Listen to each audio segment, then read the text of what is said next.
अल्हम्दुलिल्लाह वकफ़ा वसलामुन अला इबादिहिल्लज़ीना इस्तफ़ा अम्मा बादु फ़अऊज़ु बिल्लाहि मिनश शैतानिर रजीम बिस्मिल्लाहिर रहमानिर रहीम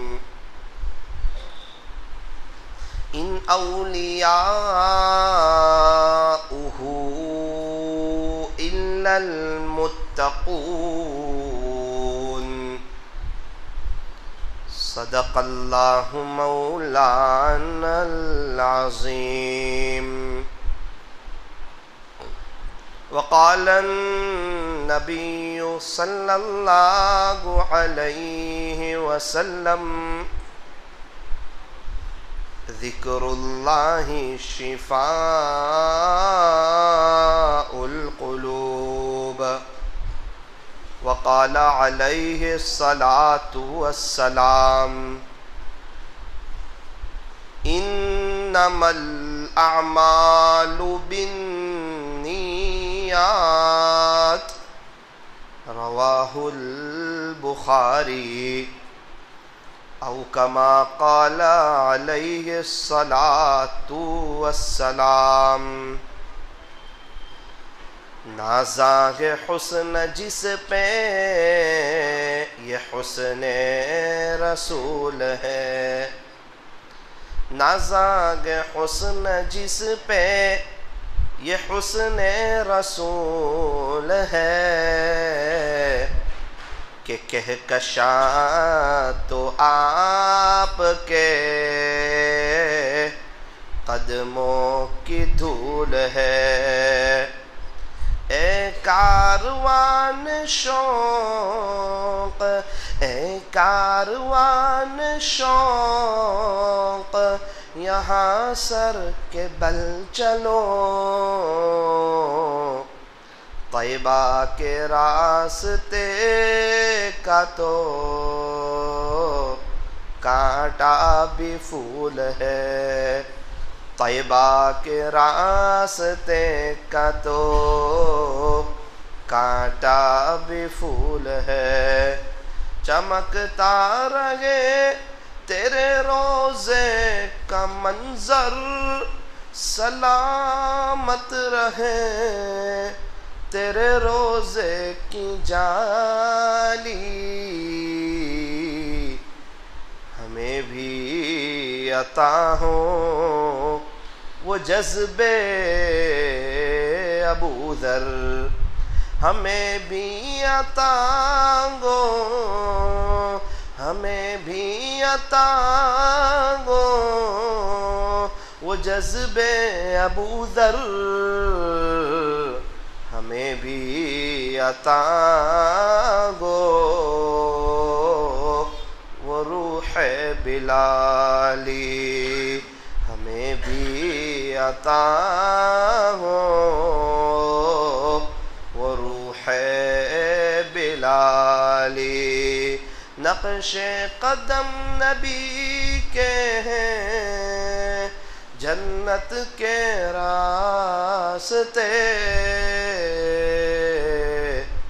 अल्लाह से मिलाते हैं सुन्नत के रास्ते, अल्लाह से मिलाते हैं सुन्नत के रास्ते। कर ले इबादत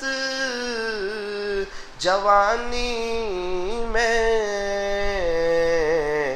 ये सुस्ती अच्छी नहीं, जब आ जाए बुढ़ापा तो फिर कुछ बात बनती नहीं, जब आ जाए बुढ़ापा तो फिर कुछ बात बनती नहीं।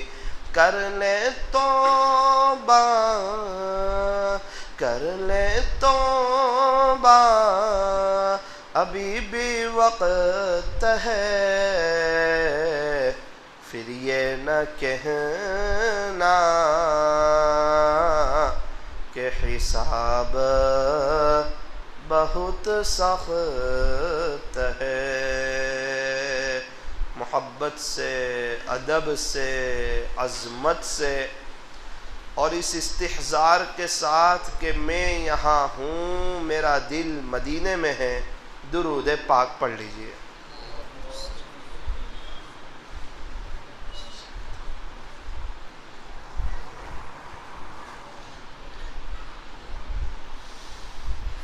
अल्लाह तबारक व तआला हमारे दुरूद पाक पढ़ने को कबूल फरमाए।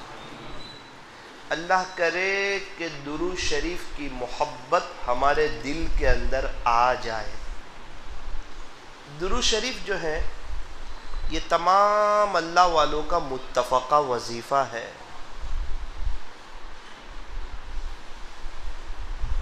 सारे मसाइल हल हो सकते हैं, सारी परेशानियां दूर हो सकती है। शर्त यह है कि दुरूद शरीफ के पढ़ने में इजाफा कर दिया जाए, बढ़ोतरी कर दी जाए। आखिरत में एक एक नेकी बहुत कीमती है, बहुत कीमती। यूं फरमाया कि जो जर्रा बराबर नेकी करेगा वो भी देख लेगा। अल्लाह का कुरान कहता है फमन यअमल मिस्काल ज़र्रतिन खैरन यरा। खुलासा ये कि जो जर्रा बराबर नेकी करेगा वो भी देख लेगा, और जो जर्रा बराबर बुराई करेगा वो भी देख लेगा। ये भी अल्लाह का कुरान कहता है वमन यअमल मिस्काल ज़र्रतिन शर्रन यरा। अब दुरूद शरीफ पढ़ने से क्या हो रहा है? का 10 नेकियां मिल रही है। ये कोई रुपये पैसे की बात नहीं चल रही है, पाउंड डॉलर की बात नहीं चल रही है, ये नेकी की बात चल रही है। नेकी कहते हैं अल्लाह की तरफ से मिलने वाली चीज़, और जो चीज़ अल्लाह की तरफ से मिलती है वो बहुत बड़ी हुआ करती है। तो एक मर्तबा दुरूद पाक पढ़ने पर 10 नेकियां। यूं फरमाया कि एक मर्तबा दुरूद पाक पढ़ने पर 10 नेकियां मिलती हैं और साथ में 10 गुना माफ होते हैं। बंदा एक मर्तबा दुरूद शरीफ पढ़ता है तो दोनों फरिश्ते मशगूल हो जाते हैं। नेकी लिखने वाला फरिश्ता फौरन 10 नेकियां लिख देता है, और गुनाह लिखने वाला फरिश्ता 10 गुनाह को मिटा देता है, और उस बंदे के 10 दर्जे बुलंद हो जाते हैं एक मर्तबा दुरूद शरीफ पढ़ने पर। कितने इनाम मिलते हैं? हम में से कौन नहीं चाहता क़यामत के दिन हमारे नबी के करीब रहना? मर्तबे के लिहाज से हमारे नबी के करीब कौन होगा? खुद हमारे नबी इरशाद फरमा रहे हैं, फरमाया इन्ना औलन नासी बी यौमल क़ियामा। आक़ाए नामदार ताजदार मदीना फ़ख्रे दो जहां सय्यदुल अरबी वल अजम हज़रत अक़दस मुहम्मदुर रसूलुल्लाह सल्लल्लाहु अलैहि वसल्लम ने इरशाद फरमाया, बेशक कल क़यामत के दिन मेरे सबसे ज़्यादा करीब वो होगा जो मुझ पर कसरत से दुरूद पाक पढ़ता होगा। फरमाया जो मुझ पर कसरत से दुरूद पाक पढ़ता होगा वो क़यामत के दिन मेरे करीब होगा। बहुत लोग हैं दुरूद शरीफ कसरत से पढ़ने वाले। अल्लाह करे कि उन खुश नसीबों में अल्लाह हमें भी शामिल फरमा ले। हमारे यहाँ एक लड़की है, उसे कुछ दिन में कई दफ़ा हमारे नबी की ज़ियारत हुई। उससे मालूम किया गया कि तेरा कोई ख़ास अमल, ख़ास वजीफ़ा? कहने लगी तहज्जुद में उठ जाती हूँ, उस वक्त से दुरूद शरीफ पढ़ती हूँ, रात सोने तक दुरूद शरीफ पढ़ती रहती हूँ। ये मेरा अमल है, ये मेरा वजीफ़ा है। अभी कुछ दिनों में कई दफ़ा हमारे नबी की ज़ियारत की। क्या बात है कि दुरूद शरीफ पढ़ने के लिए वक्त है। जब फरिश्ता दुरूद पहुंचाता होगा कि अल्लाह के नबी फुला इब्न फुला ने आप पे दुरूद भेजा है और वो आप पे दुरूद ही पढ़ता रहता है, तो हमारे नबी कितने खुश होते होंगे। और दावत का जो काम हमें मिला है वो हमारे नबी के सदक़े तुफ़ैल मिला है। अब हमारे नबी अगर हमसे खुश होंगे तो अल्लाह पाक दाई के जो सिफ़ात होने चाहिए वो भी अता फरमा देंगे। काम का तरीक़ा, काम की सलाहियत, काम का नहज, काम का फ़हम, काम की बसीरत, हिकमत, मौइज़त हसना, सारी दौलतों से अल्लाह मालामाल फरमाएंगे। एक बुजुर्ग से मुलाकात हुई जो रोज़ाना 30,000 मरतबा दुरूद शरीफ पढ़ते हैं, अभी मौजूद है वो। मैंने उनसे मालूम किया कि हज़रत आपको ये तौफीक कैसे हुई, रोज़ाना 30,000 मरतबा। कहने लगे बेटा मैं मक्का मुकर्रमा गया था, पता नहीं दिल में क्या आया, अपने अल्लाह से दुआ कर बैठा, रब्बे करीम दुरूद पाक की मोहब्बत मेरे दिल में डाल दे। बस वो अल्लाह के यहाँ मंजूर हो गई, कबूल हो गई। उसी दिन से 30,000 मरतबा रोज़ाना दुरूद शरीफ पढ़ता हूँ। बेटा 50,000 भी हो जाते हैं लेकिन आज तक 30,000 से कम नहीं हुए। कितने साल हुए? का 8 साल या 10 साल हुए। अभी 20 दिन पहले मुंबई जाना हुआ, मोहम्मद अली रोड पर एकदम भीड़, क्राउड, एक मजमा, जिसको देखो वो मशगूल, और वहां हर बंदा फांस हो जाता है, तेज हो जाता है। सोहबत का अपना असर होता है। एक चचा से मुलाकात हुई, मेरी आदत है मैं कुछ बोलता रहता हूं, अल्लाह माफ करे। तो मैंने कहा चचा दुरूद शरीफ पढ़ते रहो। मुझे कहा बेटा अल्लाह का एहसान है, पढ़ता हूँ, मेरे रब का करम है, फजल है उसका, पढ़ता हूँ। तो मैंने देखा तो उनके हाथ में डिजिटल तस्बीह थी। मैं एकदम शर्मा भी गया। मैंने कहा इनके हाथ में तो तस्बीह है। मैंने कहा चचा आज कितने पढ़ लिए? कहा ये ना पूछ। मैंने कहा मेरी इबरत के लिए बता दो, शायद मुझे भी अमल की तौफीक हो जाए। ऐसे देखा, मुझे कहा बेटा अल्लाह जानता है, अल्हम्दुलिल्लाह आज 90,000 हो गए, 90,000 मरतबा आज पढ़ लिए। मैंने आहिस्ता से पूछा हजरत ये कैसे हो गया? कहा दुनिया से बेरगबती इख्तियार कर ली, दुनिया को दिल से निकाल दिया बेटा। और एक बात याद रखना, दुनिया दिल से निकलेगी ना तो दुनिया पीछे पीछे आएगी, कदमों में आएगी। और दुनिया दिल में होगी ना तो बेचैनी के साथ आएगी, परेशानी के साथ आएगी, तकलीफ के साथ आएगी, आमिलों के और डॉक्टरों के चक्कर काटते काटते आएगी, परेशानी के साथ आएगी अगर दुनिया दिल में होगी।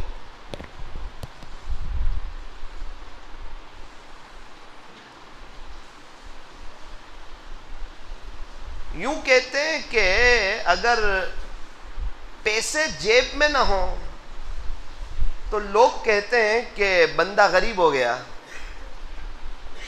और यही पैसे और दुनिया अगर दिल में ना हो तो अल्लाह वाले कहते हैं ये बंदा वली हो गया। दुनिया का जेब में होना बुरा नहीं, तिजोरी में होना, अलमारी में होना बुरा नहीं, दुनिया का दिल में होना बुरा है। बहुत से सहाबा को अल्लाह पाक ने बहुत नवाजा था, बहुत नवाजा था। फरमाया कि दुनिया का जेब में होना, तिजोरी में होना बुरा नहीं, दुनिया का दिल में होना बुरा है। ये दुनिया दिल में आती है तो फजर की नमाज चली जाती है, ये दुनिया दिल में आती है तो कुरान शरीफ की तिलावत की तौफीक नहीं होती है, ये दुनिया दिल में आती है तो फिर अल्लाह के रास्ते में निकलने को दिल नहीं चाहता है, ये दुनिया दिल में आती है तो दीन की मेहनत समझ में नहीं आती है, फिर अल्लाह उसको दुनिया में फांस देता है, परेशान हो जाता है। एक मिसाल से इस आजिज़ की बात को समझे। अल्लाह करे समझ आ जाए तो ज़िंदगी गुजारने का मज़ा आ जाएगा, बरकतें भी आ जाएगी। हाँ मिलेगी मुकद्दर की, लेकिन समेटी हुई मिलेगी, आसानी से एक रास्ते से मिल जाएगी। और अगर दुनिया को मकसद नहीं बनाया तब भी दुनिया तो मिलेगी, लेकिन ऐसे परेशानी के साथ बिखरी हुई 10, 12, 15 रास्तों से मिलेगी। एक मिसाल से समझे, एक भैंस थी, एक शख्स ने भैंस को खींचा, वो आगे नहीं आई। उसका भाई आया, भाई क्या हुआ? भैंस आगे नहीं आ रही है। अरे ताकत बता, चल तू भी खींच। और दोनों ने मिलके खींची, फिर भैंस आगे नहीं आई। उनका बेटा आया, अब्बू क्या हुआ? बेटा ये भैंस को जो है ना आगे लाना है, आगे आती नहीं। चलो तीनों मिलके जोर लगाते हैं। फिर तीनों ने मिलके जोर लगाया, भैंस हिली सही लेकिन फिर अपनी जगह पे। उनकी बीवी आई, क्या कर रहे हो? भैंस आगे ही नहीं आ रही है। एक देहाती आदमी, अल्लाह का बंदा, खड़ा खड़ा सब मंजर देख रहा है। उसकी बीवी ने कहा चलो अपने सब खींचते। यूं फरमाया कि चारों ने मिलके जोर लगा दिया, भैंस हिली नहीं। देहाती आदमी ने कहा अरे अक्लमंदो, तुम्हें समझ नहीं आता भैंस को आगे कैसे ले जाते हैं? तुम्हें समझ नहीं आता? ये तरीका है भैंस को आगे ले जाने का। पहले एक शख्स खींच रहा है, फिर दूसरा खींच रहा है, फिर तीसरा खींच रहा है, फिर चौथा खींच रहा है। उसने कहा भैंस को आगे ले जाना हो बहुत आसान तरीका है, बहुत आसान फार्मूला है। कोई मेहनत की ज़रूरत नहीं है, कोई ताकत की लगाने की ज़रूरत नहीं है। भैंस खींचने से आगे नहीं आएगी। तो जनाब फिर ये भैंस को आगे ले जाना है। हम तो खींचते खींचते थक गए हैं, हम चारों लोगों ने अपनी ताकत लगा दी है, लेकिन ये भैंस आगे नहीं आ रही है। आप बताओ भैंस आगे कैसे आएगी? देहाती ने कहा इसका बच्चा कहाँ है? तो कहा इसका बच्चा तो वो वहाँ बैठा है। अरे अक्लमंदो, इसके बच्चे को गोद में उठाओ और आगे ले लेके चलो, ऑटोमेटिक पीछे पीछे चलेगी। अच्छा, उसके बच्चे को लेंगे तो चलेगी? बोले हाँ। ओहो, एक शख्स ने बच्चे को उठाया, आगे चलने लगा तो भैंस पीछे पीछे चलने लगी। तो चारों सर पे हाथ देकर बैठ गए। मेरे अजीजों, भैंस दुनिया है और वो जो बच्चा था ना वो आखिरत है, वो दीन है अल्लाह का। उसको लगा लो सीने से और दीन को आगे ले लेके चलो, दुनिया ऑटोमेटिक पीछे पीछे चलेगी। और अगर दीन को पीछे रखा ना तो ये दुनिया न फिरौन के हाथ में आई, न कारून के हाथ में आई, न हामान के हाथ में आई, न मक्का मुकर्रमा के चौधरी अबू जहल के हाथ में आई, न अबू लहब के हाथ में आई, न मेरे और आपके परदादा के हाथ में आई, और न ये मेरे और आपके हाथ में आएगी। ये दुनिया सरसब्ज व शादाब है, देखने में खूबसूरत है, आज तक किसी के हाथ में आई नहीं और क़यामत तक किसी के हाथ में आएगी नहीं। फरमाया ये दुनिया साए की तरह है। ऐसे ही फरमाया दुनिया की मोहब्बत तमाम बुराइयों की जड़ है। इसलिए एक बात तय करो कि अल्लाह के दीन को सीने से लगाएंगे और अल्लाह के दीन को आगे लेकर चलेंगे, इंशाअल्लाह आप देखना दुनिया अल्लाह कदमों में डालेगा। एक बात बतानी नहीं चाहिए, बता देता हूं। हजरत जी मौलाना इलियास साहब रहमतुल्लाहि अलैह के मलफूजात में हमारे अकाबिरीन कहते हैं इसको मत बयान करो, हमारे साथियों को दुनिया से न जोड़ो, फिर भी बता देता हूं। हजरत ने लिखा है जिसका खुलासा कि दुनिया में जितने असबाब रिस्क का हासिल करने के, उसमें एक बड़ा जरिया दावत भी है कि जो बंदा दावत का काम करेगा ना, दुनिया बरकत के साथ आएगी, आफियत के साथ आएगी, इत्मीनान के साथ आएगी। हर एक पुराने साथी के पास चले जाओ कि जब आप काम में लगे थे उससे पहले क्या हाल था और आज आपका क्या हाल है। क्या आपकी दुनिया बिगड़ गई? तो कहेंगे ना, कि दुनिया बिगड़ी नहीं, पहले परेशान थे, अब चैन सुकून आ गया, घर में दीन आया, बच्चे फरमा बरदार हुए और अल्लाह के रास्ते में निकलकर अजीब व गरीब सुकून मिलता है। अल्लाह करे कि दुनिया की मोहब्बत मेरे और आपके दिल से निकल जाए। तो बात ये चल रही थी दुरूद शरीफ की। तो मैंने कहा चचा, कहने लगे बेटा आज मैंने 90,000 मरतबा दुरूद शरीफ पढ़ा है। मैंने कहा ये कैसे हो गया? कहा बेटा दुनिया से बेरग़बती इख्तियार कर ली, आखिरत से दिल लगा लिया तो अल्लाह ने आसान कर दिया। मेरे आँख में तो आंसू आ गए। मैंने कहा चचा मेरे लिए भी दुआ कर दो। बोले चल हाथ उठा। मैंने तो उसी जगह खड़े खड़े हाथ उठा दिए। ओ हो क्या दुआ दे दी। कैसे कैसे लोग हैं, इन लोगों से मिल करके लगता है कि वाक़ईतन हमने वक्त बहुत गफलत में गुजार दिया। एक मस्तूरात आई, बोले कुछ आपसे बात करना चाहती हूँ। मैंने कहा क्या हुआ? कहा मेरी ये परेशानी है। मैंने कहा दुरूद शरीफ पढ़। कहा पिछले 20 साल से 5,000 मरतबा दुरूद शरीफ पढ़ती हूँ। मैंने कहा फिर आप इस्तिग़फ़ार कीजिए। अल्हम्दुलिल्लाह पिछले 20 साल से 5,000 मरतबा इस्तिग़फ़ार भी करती हूँ, पिछले 20 साल से। मैंने कहा कि आप तहज्जुद में 4 से 4:15 का वक्त अपने अल्लाह को दे दो। कहा बेटा तकरीबन 17 या 18 साल हो गए, तहज्जुद से इशराक तक का वक्त अल्लाह को दे दिया है। मैं समझ गया कि अल्लाह ने इसको मेरी इबरत के लिए भेजा है कि देख साकिब, आखिरत की तैयारी करने वाले तेरे ज़माने में कैसे कैसे लोग मौजूद हैं, उनके पास वक्त है अल्लाह के लिए। और याद रखना वक्त अल्लाह ने पैदा किया है, अगर ये वक्त अल्लाह को देंगे तो अल्लाह खूबसूरत वक्त बनाएगा, अच्छे दिन आएंगे, ज़िंदगी में बहार आएगी। और अगर अल्लाह को वक्त न दिया तो न दुनिया बनेगी न आखिरत बनेगी। अल्लाह हमारे मोहताज नहीं, हम अल्लाह के मोहताज हैं। अल्लाह का दीन हमारा मोहताज नहीं, हम अल्लाह के दीन के मोहताज हैं।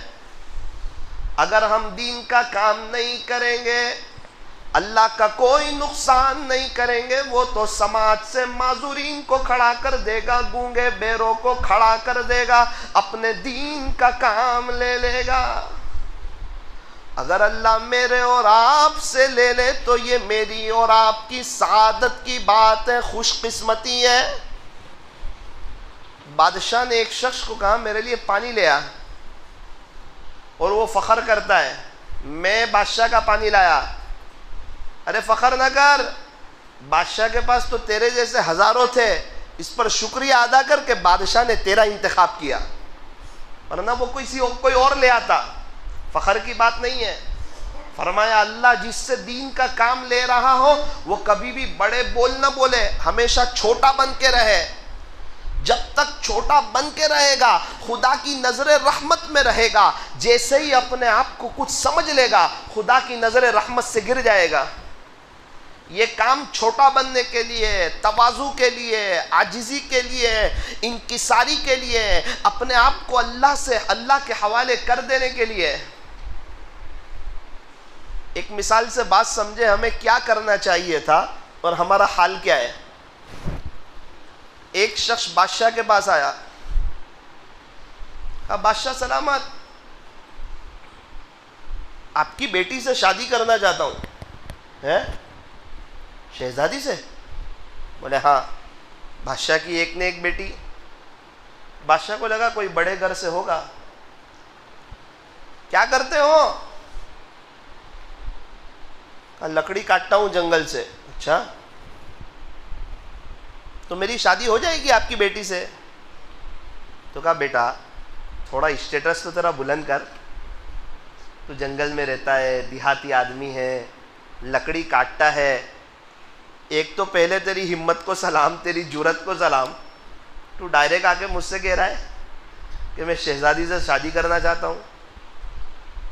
ठीक है सोच लेंगे, तू थोड़ी मेहनत कर, थोड़े पैसे कमा ले, तेरा स्टेटस बुलंद कर ले, कर दूंगा। बादशाह सलामत, कर दोगे? कजा कर दूंगा। उसने मेहनत बढ़ाई, कोशिश बढ़ाई, बादशाह ने उसके पीछे वॉच बढ़ाई, क्या वाकईतन मेहनत करता है? तो बादशाह ने देखा ये तो बहुत मेहनत करता है, पैसे कमाने लगा, पैसे आने लगे, मेहनत करने लगा। बादशाह को लगा कि अब ये इस काबिल हो रहा है कि इसको अपनी बेटी दी जाए। बादशाह ने एक मर्तबा बुलाया और कहा कि देख बेटा, मैं देख रहा हूँ कि तू मेहनत करता है, तूने अच्छे खासे पैसे भी जमा कर लिए हैं, तू घर में अकेला रहता है, लकड़ी भी काटता है, कपड़े भी धोता है, खाना भी बनाता है, मेहनत भी करता है, तू सब कुछ करता है। अब फिक्र मत कर, एक बांदी तुझे दे देता हूँ, एक काम वाली तेरे घर में रख देता हूँ, तो अब तुझे टेंशन नहीं, अब तुझे खाना नहीं बनाने का, तुझे कपड़े नहीं धोने के, घर की सफाई तेरे नहीं करने की, तू थोड़ी सी मेहनत और बढ़ा दे, स्टेटस और बुलंद कर ले। सब काम कौन करेगा? वो काम वाली कर लेगी। बादशाह ने फिर वॉच रखनी शुरू की। तो अब क्या हुआ कि उसने मेहनत और बढ़ा दी, बहुत मेहनत की, अच्छा खासा पैसा जमा कर लिया, पैसा कमा लिया, और वो बांदी काम करने लगी, इसके घर का निज़ाम चलने लगा। अब बादशाह ने देखा कि माशाल्लाह वो इस काबिल हो गया है कि उसे बादशाह की बेटी दी जाए। फिर बादशाह ने उसके बारे में प्लानिंग बनाना शुरू किया, शादी के ख्याल पकाने शुरू किए। देहाती आदमी था, लकड़ी काटने वाला था, सच्ची तलब थी, शायद मेरे बाद कुर्सी पे बैठेगा, शायद मेरे बाद बादशाह बनेगा। एक ने एक बेटी थी, शाही महल इसके कब्जे में आएगा, इसके एक रौब होगा, इसकी रियाया होगी, प्रोटोकॉल मिलेगा, शाही प्रोटोकॉल मिलेगा। और कहाँ था और कहाँ पहुँच जाएगा, बादशाह ख्याल बना रहा है। एक आदमी आया, कहा बादशाह सलामत, वो जो आपका दामाद बनने वाला था उसके बारे में कुछ सुना कि नहीं? मैंने कुछ नहीं सुना। क्या हुआ? कहा कि वो आपने उसके यहाँ बांधी रखी थी ना? कहा उसकी आंख उससे मिल गई और उससे शादी कर ली उसने। ओहो, बादशाह सर पकड़ के बैठ गया, कैसा नादान है। शाही महल में आने वाला था, मेरे बाद उसको बादशाह बनने का चांस मिलने वाला था, कितने हीरे मोती जवाहरात मिलते, शहजादी मिलती, मेरी बेटी को तो कोई और भी मिल जाएगा। खैर उसका अपना मुकद्दर, बांदी पर खुश हो गया।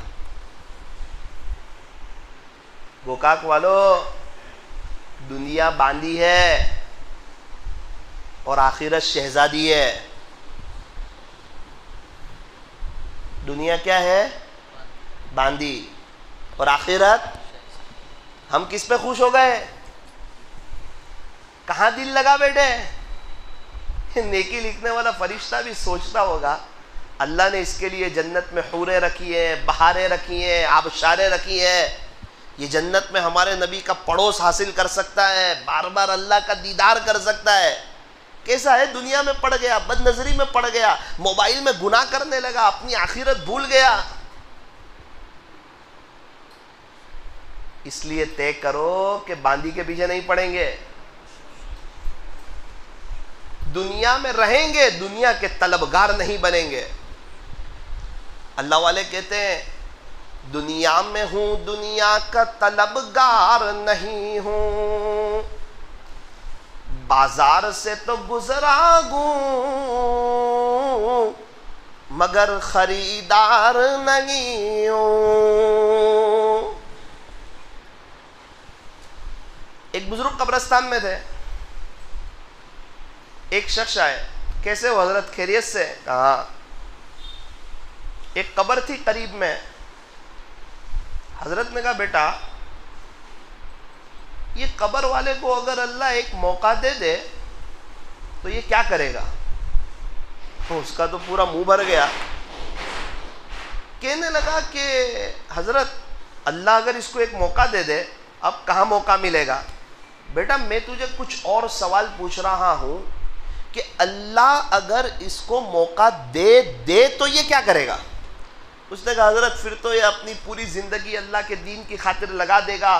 खुलासा ये है कि बदनजरी नहीं करेगा, झूठ नहीं बोलेगा, अल्लाह को नाराज़ नहीं करेगा, मोबाइल को तो हाथ भी नहीं लगाएगा, और वो अल्लाह के दीन की मेहनत करेगा, अल्लाह वाला बन जाएगा। हजरत ने एक आह भरी और कहा बेटा इसको तो मौका मिलने वाला नहीं है, लेकिन तेरे पास मौका है, ये सब तू कर ले। इसको नहीं मिलने वाला है, ये तेरे पास है, तू कर ले। गोकाक वालों, मेरे और आपके पास मौका है, मैं और आप कुछ कर लें तो जहे नसीब, वरना यकीन मानो अल्लाह को हमारी ज़रूरत नहीं, अल्लाह हमारा मोहताज नहीं। अगर वो हमसे काम ले लेना तो सआदत की बात है।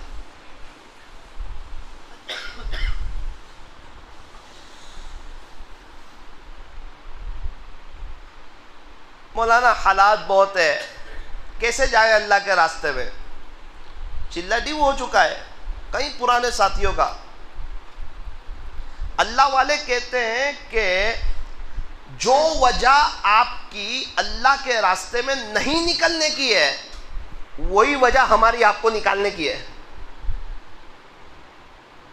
जो वजह आपकी अल्लाह के रास्ते में नहीं निकलने की है, बस वही वजह हमारी आपको निकालने की है कि इतने साल से हाय दुनिया दुनिया कर रहे हैं, ये आपके कदमों में नहीं आई, आपके घर के मसाइल हल नहीं हुए, प्रॉब्लम हल नहीं हुए, जिंदगी के कई चिल्ले और 4 महीने गुजर गए।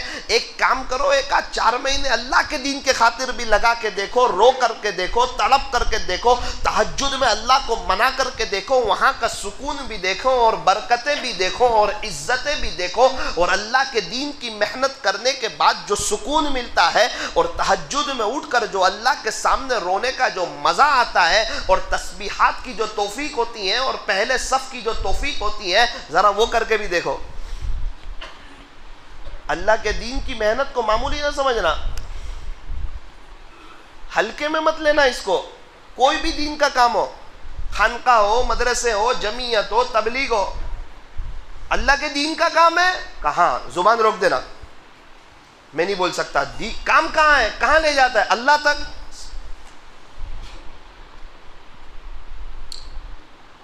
हमारे यहाँ एक साथी थे, उनकी ज़िंदगी बहुत गफलत में गुजरती थी, बहुत ज़्यादा गफलत में। उनको समझाया, जंगल में गए, उनका कामकाज था, वो जमात वालों को देखकर भागने लगे। जमात वाले भी उनके पीछे, वो और आगे, जमात वाले उनके पीछे, वो और आगे। समझाया, भाई साहब अल्लाह की कसम, खुलासा आपका इतना ज़र्रा बराबर भी नुकसान नहीं चाहते। अल्लाह के दीन की मेहनत आबादी के लिए, बर्बादी के लिए नहीं है। देखो, जिसने भी मेहनत किया और मेहनत में लगे हुए, अल्लाह ने किसी को बर्बाद नहीं किया।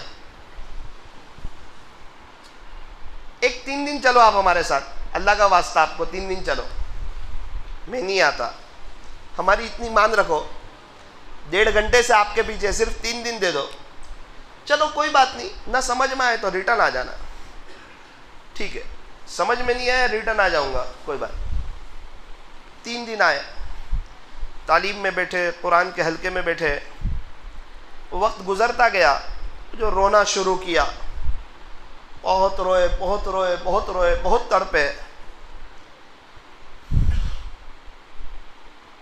3 दिन ख़त्म हुए, घर आए, बीवी को बिठाया, कहा देख बीवी, मेरी ज़िंदगी तो बर्बाद हो गई, ज़िंदगी का एक बड़ा हिस्सा गफलत में गुजर गया। मैं अल्लाह के रास्ते में गया ना तो मुझे एहसास हुआ, अब मैं अपने बच्चों की लाइफ बर्बाद करना नहीं चाहता।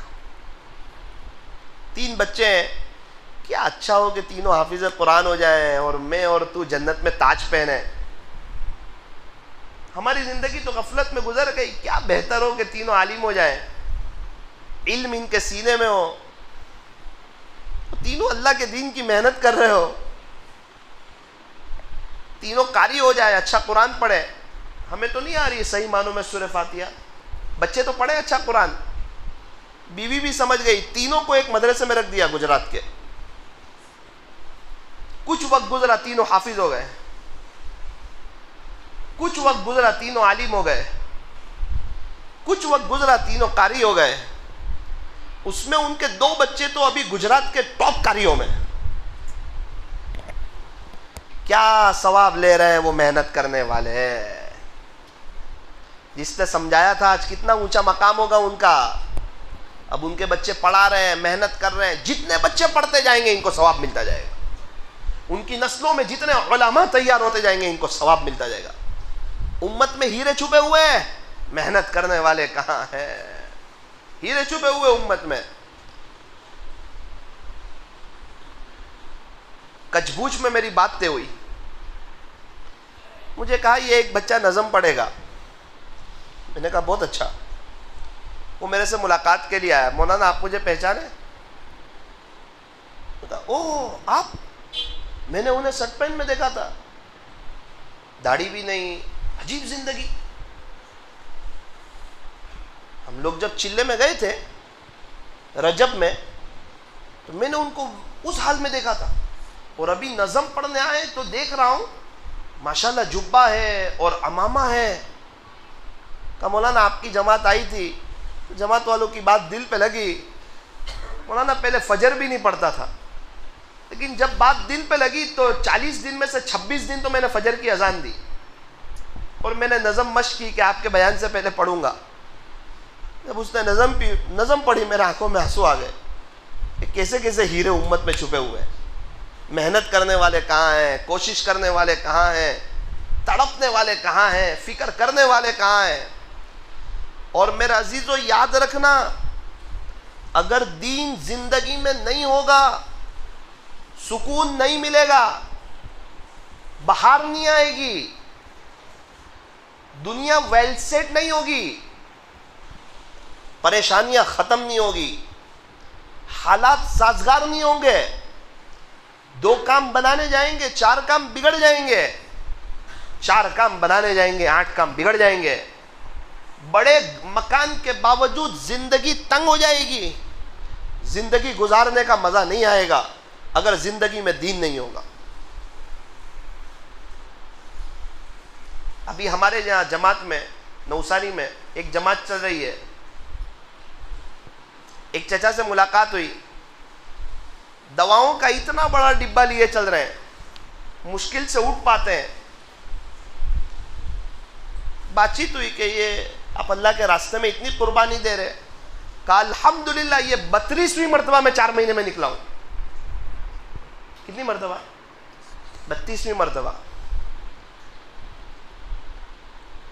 उनके भतीजे ने कहा मौलाना गुजरात के बहुत बड़े मालदारों में से है ये कोई छोटे मोटे इंसान नहीं है, पूरे हिंदुस्तान में इनका कामकाज फैला हुआ है। मुझे कहा बेटा कोई भी तू बड़े से बड़े मालदार को मेरे सामने लाके खड़ा कर दे जिसकी जिंदगी में दीन ना हो, जिसकी फजर की नमाज ना होती हो, मैं जो है ना तुझे 2 मिनट में बताऊंगा कि इसकी जिंदगी में बेचैनियां क्या क्या है और इसकी जिंदगी में परेशानियां कैसी कैसी है, मैं तुझे 2 मिनट में बताऊंगा। बेटा मेरा भी बहुत बड़ा कारोबार था, लेकिन सूद का कारोबार था, ब्याज का कारोबार था। जिस जमाने में 10 पैसे की वैल्यू थी, उस जमाने में मेरा सूद का 20 लाख का टर्नओवर था पूरे हिंदुस्तान में। फ्लाइट में घूमता था, मेरी जिंदगी में चैन नहीं था बेटा। मुझे 24 घंटे कम पड़ते थे, बरकत नहीं थी।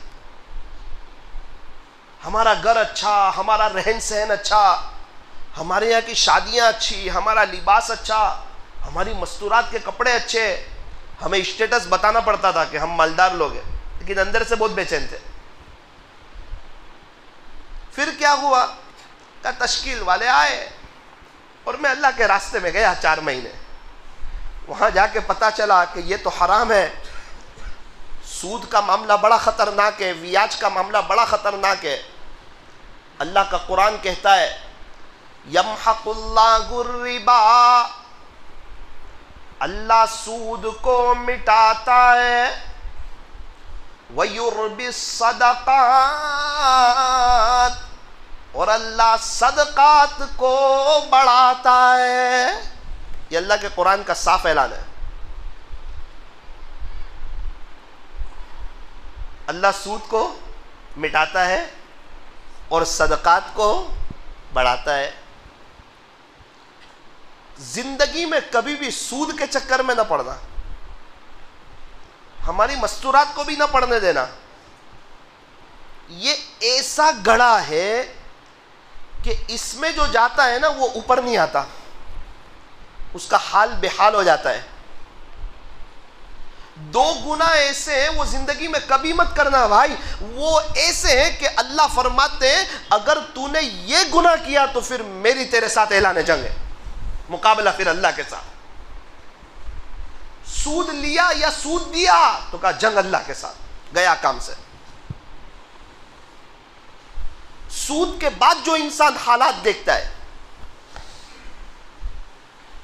अभी एक रिक्शा वाले से मुलाकात हुई, एकदम जवान, खूबसूरत, 38 साल की उम्र का। मौलाना अल्लाह ने मुझे बचा लिया। क्या हुआ? मैं 10 दिन पहले फांसी पर चढ़ गया था, मैं लटक भी गया, ये मेरी गर्दन का कुछ हिस्सा खींच भी गया, पता नहीं मेरी आवाज निकली। मेरे घर वाले आए, एकदम बाथरूम का दरवाजा उन्होंने हटाया और मुझे फांसी से नीचे उतारा। मेरी 18 साल की बच्ची वो सब देख के रोने लगी कि अब्बू क्या कर रहे?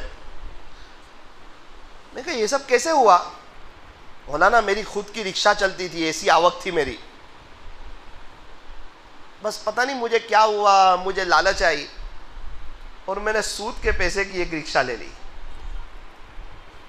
सिर्फ 5,000 हफ्ता था। मुझे ऐसा था कि मैं ऊपर आ जाऊंगा, वो सपने देख रहा था।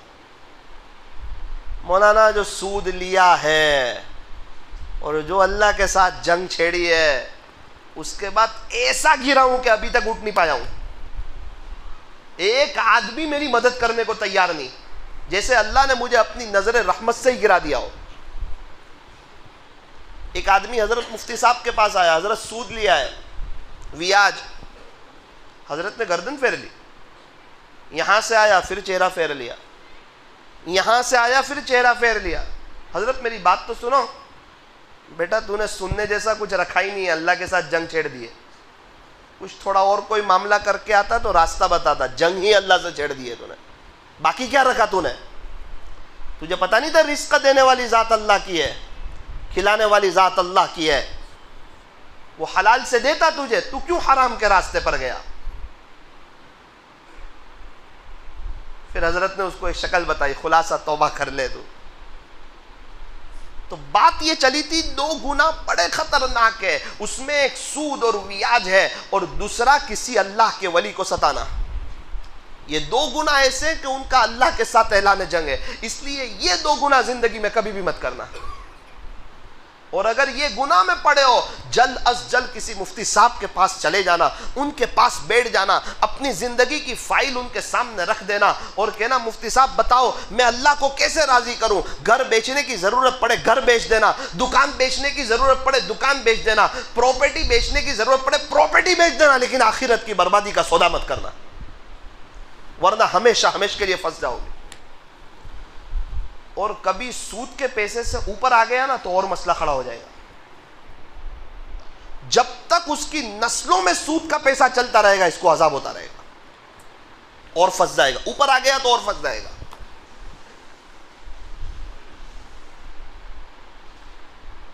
आज हमारे यहां की बहुत सी औरतें सूद में मुब्तला है और खलास हो चुकी है अंदर से, बेचैन परेशान।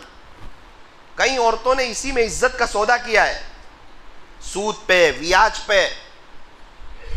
क्या बात है, हमारे घर में अल्लाह का दीन नहीं। हमारी घर की औरतों को नमक का रेट मालूम है, मिर्च का रेट मालूम है, तेल के डिब्बे का रेट मालूम है, सब चीज का रेट मालूम है। हमारे घर की औरतों को इशराक का रेट मालूम नहीं, चाश का रेट मालूम नहीं, अव्वाबीन का रेट मालूम नहीं। क्या बात है, कहा हमने घर में फजाइल अमाल की तालीम की नहीं,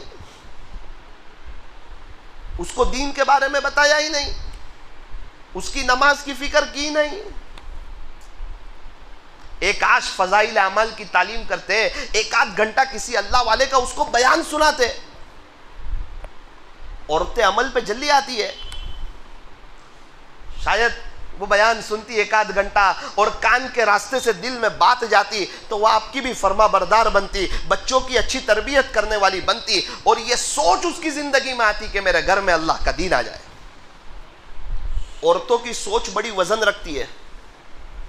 औरत सोचती है तो घर में चाय पत्ती आ जाती है, शक्कर के बारे में सोचती है शक्कर आ जाता है, औरत तेल के डिब्बे के बारे में सोचती है तो वो आ जाता है। औरतों को अल्लाह पाक ने एक अजीब अंदाज दिया है समझाने का। अगर जो औरत अल्लाह के दीन के बारे में सोचेगी कि मेरे घर में अल्लाह का दीन आ जाए, इंशाल्लाह उनके घर में अल्लाह का दीन भी आ जाएगा। कहाँ हैं जो अपने बच्चों की तरबियत करते हो, उनकी आखिरत की फ़िक्र करते हो, उनके लिए रोते हो, उनके लिए अल्लाह को मनाते हो। एक वाक़या याद आया मुझे, हज़रत मौलाना सज्जाद साहब नौमानी दामद बरकातहुम का, अल्लाह हज़रत की उम्र में बरकत नसीब फरमाए, उनकी मेहनतों को कबूल फरमाए। हज़रत फरमाते हैं, वाक़ये का खुलासा अर्ज़ कर दूँ, मेरे वालिदैन हज पर गए हुए थे,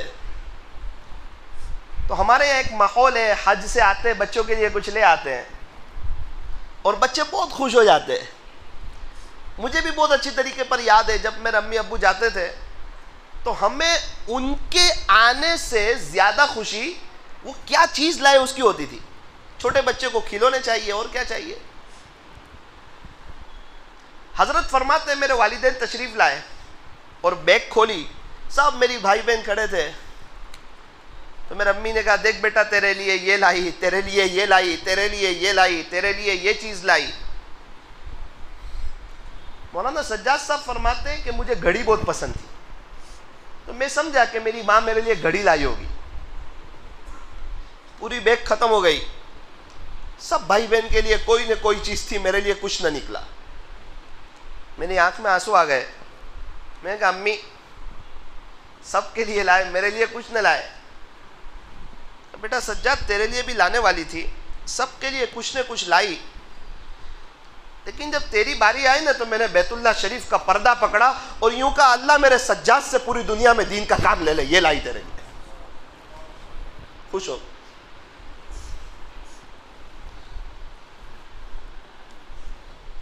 माँ बाप की दुआ डायरेक्ट जाती है, चाहे माँ बाप कितना बड़ा गुनहगार हो, चाहे एक वक्त की नमाज ना पढ़ते हो, औलाद के हक में दुआ डायरेक्ट। आज काम कर रहे हैं, माँ बाप को कितना सवाब मिल रहा होगा। काश हम भी अपनी औलाद को दुआ दे देते, हाफिज आलिम बना देते, वो काम करती रहती, कब्र में आंखें ठंडी होती रहती हमारी। लेकिन उनकी दीन की फिक्र नहीं की, उनको पढ़ाया नहीं। आज मुसलमानों की औरतें, लड़कियां जा रही है गैरों के साथ। अभी कुछ दिन पहले के सर्वे के मुताबिक हिंदुस्तान से 20,000 लड़कियां गैर मुस्लिम के साथ चली गई, ईमान का सौदा कर बैठी।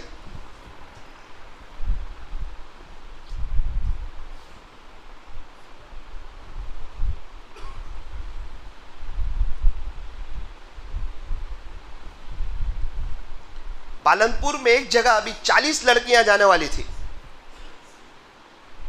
पालनपुर वाले हमारे आए थे, हम मौलाना हम तो हिल गए पूरे, हमारे पालनपुर में ज्यादा पढ़ाते नहीं स्कूल, फुल पर्दा।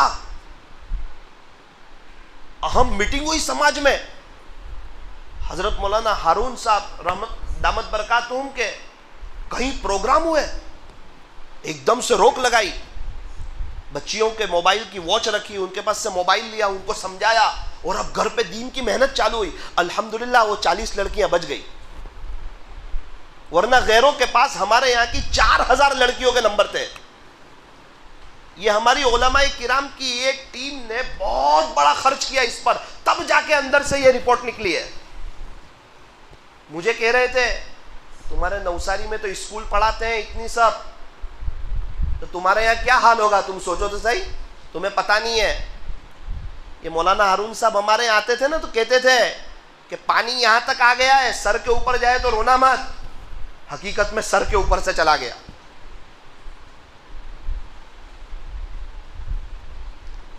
आपको अगर उन हजरात का नंबर चाहिए, मैं आपको नंबर भी दे सकता हूं, आप उनसे मिले, पूछे कैसे काम कर रहे हैं, कहां से आपने ये रिपोर्ट निकाली। उन्होंने बहुत पैसे खिलाकर ये अंदर से रिपोर्ट निकाली। तो कहा हमारी औरतों ने नंबर दिए उनको। कहा ना, हमारी औरतों ने नंबर नहीं दिए, उन्होंने हाईजेक किए नंबर मुसलमान की औरतों के।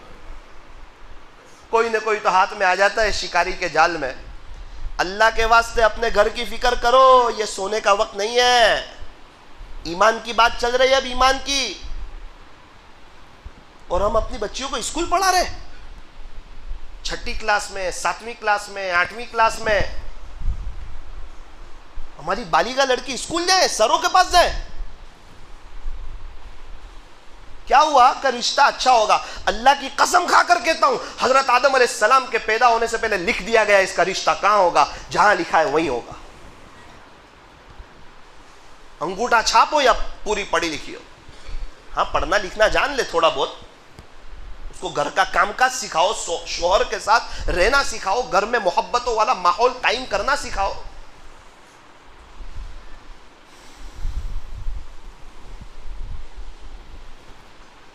हम कहते हैं बच्ची 7-8 साल की हो जाए तो मस्जिद में उलमा के पास मकतब के लिए मत भेजो। थोड़ा जुमला तो सुनो, किसके पास मत भेजो? उलमा के पास, जो अंबिया के वारिस है। बड़ा ऊंचा मर्तबा है। आलिम की फजीलत आबिद पर ऐसी है जैसे चांद की फजीलत सितारों पर। उलमा का बड़ा ऊंचा मकाम है। यूं कह रहे जो इतने बड़े आलिम है, अल्लाह वाले हैं, उनके पास मत भेजो 7-8 साल की लड़कियों को, तो सरों के पास भेजने की कहां से इजाजत होगी? अल्लाह के बंदो कुछ ख्याल करो, मैं भी आपको दड़ा के जाता हूं, कहीं ये ना कहना कि फिर पानी सर पे चला गया है और हमें कोई समझाने वाला नहीं आया था। मैंने देखा उन माँ बाप को, वो बच्ची जब चली गई ना तो उनकी रातें मैंने देखी। मैं गया उनके माँ बाप के पास, खून के आंसू रोते थे, बेचैन तड़प रहे। मौलाना कोई मुसलमान के साथ ही चली जाती, गेरों के साथ चली गई, रो रहे तड़प रहे मछली की तरह। उसकी माँ तो तड़फड़ियां खा रही है, 3 दिन हो गई। और जब उनकी लड़की को लाया जाता तो बात सुनने के लिए तैयार नहीं। माँ बाप तो रोते रोते हाल बेहाल हो गए। पता नहीं क्या खिला दिया, कुछ समझ नहीं तैयार नहीं। और हम अपनी बेटी को बिंदास स्कूल भेज रहे हैं। मैंने पूछा ये वबा कहां से आई? का सहेली के रास्ते से आई। किसी का टिफिन खा लिया ना तो कहीं फिस गई, या सहेली ने कहा हमारा तो सबसे कांटेक्ट है, तेरा भी करा देते हैं, इसकी भी एक अलग मजा है, फांस दिया उसको। या अय्युहल्लज़ीना आमनू, कुरान की आयत सुनना, ए ईमान वालो, कू अनफुसकुम व अहलीकुम नारा, तुम अपने आप को और अपनी फैमिली को जहन्नम की आग से बचाओ। कौन कौन तय करता है घर में फजाइल की तालीम करेंगे?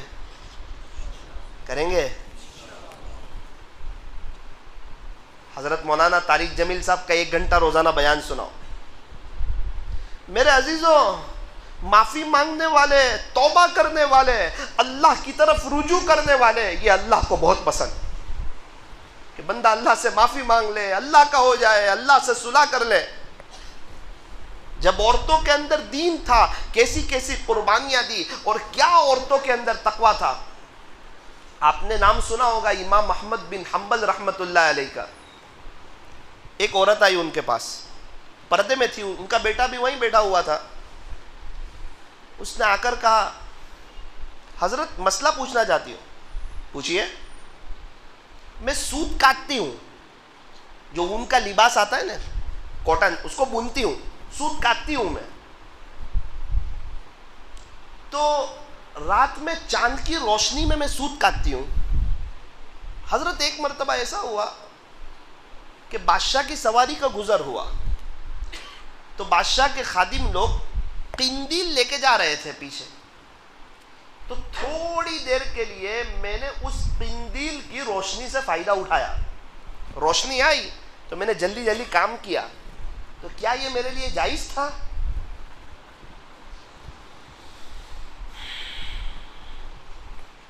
हजरत ने फरमाया, मेरी बहन तेरे लिए जायज नहीं था, जायज नहीं था। चली गई। इनके बेटे ने कहा, अब्बू इतना सख्त मसला बयान करते हो? कहा, बेटा मैंने ये कहा कि सबके लिए जायज नहीं था, मैंने उसको कहा तेरे लिए जायज नहीं था। क्यों अब्बू, इसके लिए अलग मसला, लोगों के लिए अलग मसला? कहा बेटा वो कितनी तकवे वाली होगी, देख तो सही वो मसला क्या पूछ रही है। वो तकवा पूछ रही है, फतवा नहीं पूछ रही है। तो मेरे अब्बू भी वजदा में आ गए। कहा जा देख शायद किसी बड़े घराने की औरत होगी है। अब मैं पीछे पीछे गया, आकर का अब्बू माफ करना, वो तो बिश्र हाफी रहमतुल्लाह अलैह की बहन है।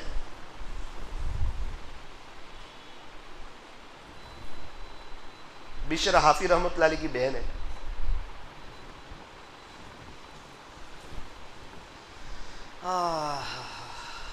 काश हमारी औरतों में भी तकवा होता, हमने उनको अल्लाह के दीन के बारे में समझाया होता, उनके लिए रोए होते, तो आज हमारी औलाद भी इनके जैसी होती, अल्लाह वालों जैसी।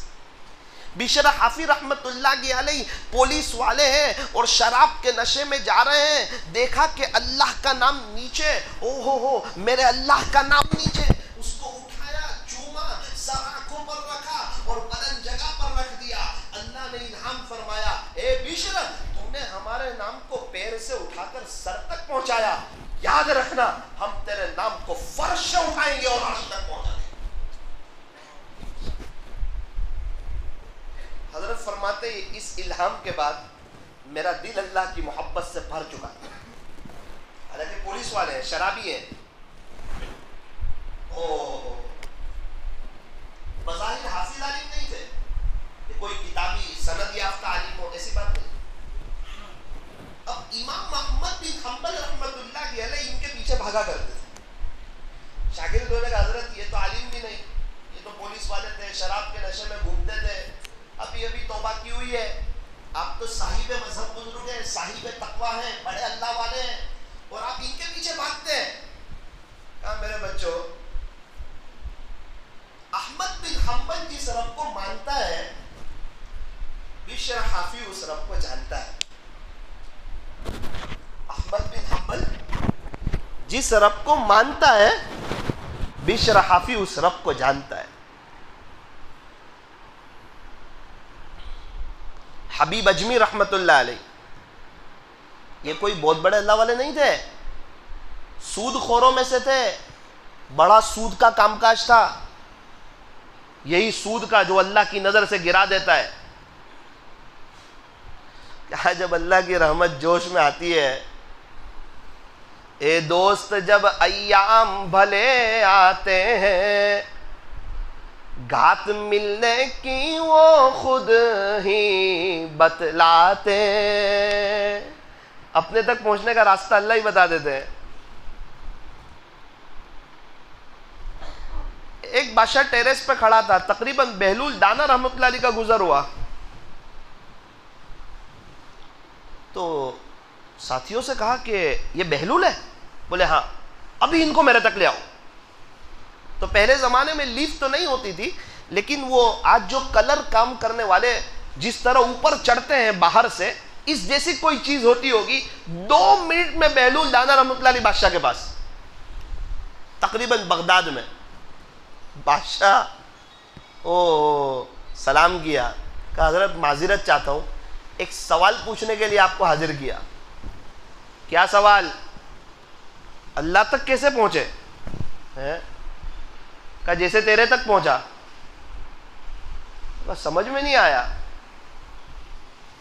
मैं तो सीधा साधा इंसान चल रहा था, मेरी पहुंच कहां के तेरे तक पहुंचता है, अपॉइंटमेंट लेना पड़ता, लेकिन तूने चाहा तो 2 मिनट में आ गया। जैसे तेरे तक पहुंचा ऐसे अल्लाह तक पहुंचा। कुछ ऐसे काम तो करे कि अल्लाह भी चाह ले। वो जंगल में नहीं थे, उसके महल के सामने से गुजर रहे थे। जरा मस्जिदों में भी तो आया करे, शायद अल्लाह चाह ले। अहलुल्लाह की मजलिसों में भी जाया करें, अल्लाह के रास्तों में भी जाया करें, गश्तों में भी बैठा करें, मुलाकातों में भी जाया करें, शायद अल्लाह की नजर करम पड़ जाए।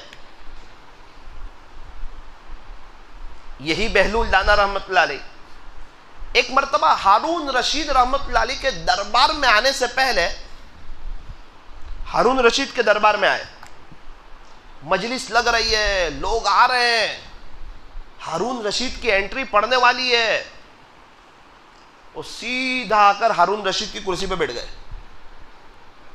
खादिमों ने कहा, भाई आपके सीधे साधे कपड़े और आपका ये सीधा साधा अंदाज, और हमारे बादशाह की कुर्सी पर उठो उठो, अच्छा नहीं लगते आप, किसी को इस पर बैठने की इजाजत नहीं। कहा मैं तो उठने वाला नहीं हूं। खादिमों ने कहा आप उठ जाओ वरना हम आपको मारेंगे। कहा मैं नहीं उठूंगा। उन्होंने हल्की मारी और उनको नीचे गिरा दिया, नीचे बैठ गए। दूर से देखा ना हारून रशीद आया तो रोना शुरू किया जोर जोर से। वो खादिम लोग घबराए कि ये चचा तो अभी तक चुप बैठे थे, बादशाह को देख के रोए, बहुत रोए।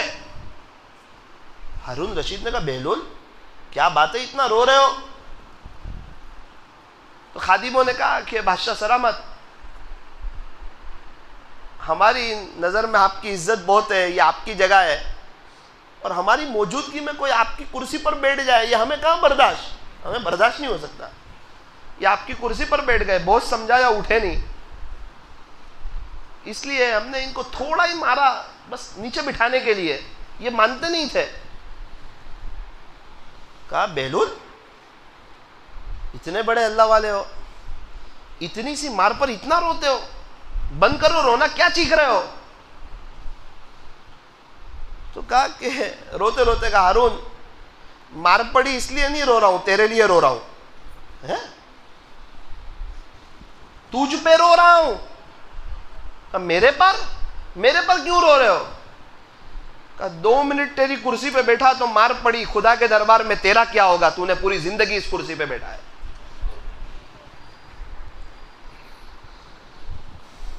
और आज सब ओहदे की लालच में, कुर्सी मिल जाए कुर्सी, अरे अल्लाह का दीन मिल जाए, दुनिया पीछे पीछे आएगी। अल्लाह तबारक व ताला हमें सही समझ अता फरमाए। हबीब अजमी रहमतुल्लाह अलैह सूदखोरों में से तौबा की तौफीक दी अल्लाह ने, कोई बात दिल पे लगी। एक बुजुर्ग का बुखारी शरीफ का सबक चल रहा था, सबक में तशरीफ लाए, हजरत खड़े हो गए, बज़ाहिर तो आलिम नहीं है, मुआनका किया, इकराम किया, अच्छी जगह बिठाया।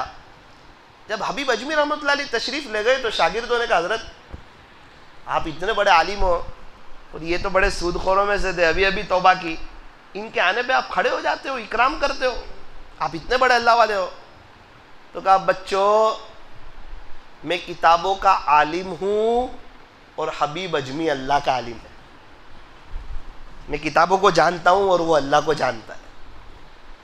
तो हमारा तो ऐसा अल्लाह है जो फुज़ैल बिन इयास को डाकुओं से उठाकर वलियों के सरदार में खड़ा कर दे, हबीब अजमी को सूदखोरों में से उठाकर अपना बना ले, बिशर हाफी को शराब के नशे में से उठाकर अपना बना ले। अल्लाह को अपने बंदों से बड़ा प्यार, गुनहगारों से भी बहुत प्यार है, नेकों से तो है ही। कहा जो एक बालिश आएगा 2 बालिश आऊँगा, जो चल के आएगा दौड़ के आऊँगा, तो जो पीठ फेर के भागेगा उसको नज़र से गिरा दूंगा। कहा ना ना उसको तो पुकारूंगा, फ़ाइना तज़हबून, तुम कहाँ जा रहे हो? या अय्युहल इंसान मा गर्रका बिरब्बिकल करीम, ए इंसान तुझे तेरे रब से किस चीज़ ने धोखे में डाल दिया? ऐसा क्या हुआ कि तू अपने अल्लाह को भूल गया, अपने खालिक को, अपने मालिक को भूल गया, अपने पालनहार को भूल गया? आ जा अल्लाह की तरफ आ जा। हमारे नबी ने फरमा दिया कि अत्ताइबु मिनज़्ज़म्बि कमन ला ज़म्ब लह, गुनाहों से तौबा करने वाला ऐसा है जैसा कि उसने गुनाह किया ही नहीं, गोया उसने गुनाह किया ही नहीं। कपड़े गंदे हो गए, लॉन्ड्री में गए, दूसरे दिन प्रेस करके आए तो ऐसा लगा कभी गंदे हुए ही नहीं थे। वो फरमा रहे गुनाहों से तौबा करने वाला ऐसा है गोया कि उसने गुनाह किया ही नहीं। हज़रत मूसा अलैहिस्सलाम ने अल्लाह से पूछा, अल्लाह पाक जब कोई आपका नेक बंदा आपको पुकारता है उसके जवाब में आप क्या कहते हो? अल्लाह ने फरमाया मेरे प्यारे मूसा उसके जवाब में लब्बैक कहता हूँ, बोल मेरे बंदे हाजिर हूँ। दूसरा सवाल पूछा, अल्लाह जब कोई आपका गुनहगार बंदा आपको पुकारता है फिर क्या कहते हो? मूसा फिर 3 दफ़ा लब्बैक कहता हूँ, लब्बैक लब्बैक लब्बैक, बोल मेरे बंदे हाजिर हूँ, बोल मेरे बंदे हाजिर हूँ, बोल मेरे बंदे हाजिर हूँ। तू क्या चाहता है? यानी तू अपने गुनाहों पर नादिम हो गया, तू मेरी तरफ आ गया, तू मुझे पुकार रहा है। उसको 3 मरतबा लब्बैक कहता हूँ। ऐसे है मेरे और आपके अल्लाह। मूसा अलैहिस्सलाम तो अल्लाह से बातचीत करते थे। एक मरतबा अजीब सवाल पूछा, बात खत्म कर रहा हूं, ध्यान से सुनना। कहा अल्लाह, अभी जो सबसे बड़ा गुनहगार है ना, सबसे बड़ा, कहा जी उसको देखना चाहता हूं। बता दिया कि वो जो है ना फुला, वो सबसे बड़ा गुनहगार है, उसने हमको नाराज कर रखा है, बहुत गुनाह किए। सबसे बड़ा गुनहगार, इतना अल्लाह को नाराज किया। मूसा अलैहिस्सलाम भी देख के ताज्जुब में रह गए कि इससे अल्लाह कैसे नाराज होंगे कि दुनिया में अभी सबसे बड़ा गुनहगार और पापी वो है अल्लाह की नज़र। एक मुद्दत गुजरी, दिल में ख्याल आया कि गुनहगार को तो देख लिया, कोई नेक हो उसको भी देख लो। सवाल पूछा कि अल्लाह, अब जो आपका सबसे नेक बंदा हो ना, उसे देखना चाहता हूँ। अल्लाह ने एड्रेस बता दिया कि फुला जगह है, वो मेरा सबसे नेक बंदा है। अभी मूसा अलैहिस्सलाम वहाँ गए, उसको देख लिया। हैरत की इंतहा न रही, अल्लाह से बातचीत करते थे। अल्लाह को कहा, अल्लाह मैंने कहा था कि गुनहगार बंदे को देखना चाहता हूं, तो आपने एक गुनहगार को बताया था कि मैंने अभी कुछ ही वक्त में कहा कि मैं सबसे ज़्यादा जो नेक आपका बंदा उसको देखना चाहता हूं, तो आपने मुझे बताया। अल्लाह, ये तो वही था जो आपने पहले मुझे बताया था। मैंने पूछा गुनहगार कौन, तो यही। थोड़े दिन के बाद पूछा सबसे बड़ा नेकोकार कौन, तो कहा यही। ऐसा क्या है कि थोड़े ही दिन में जो सबसे बड़ा गुनहगार था सबसे बड़ा नेकोकार हो गया?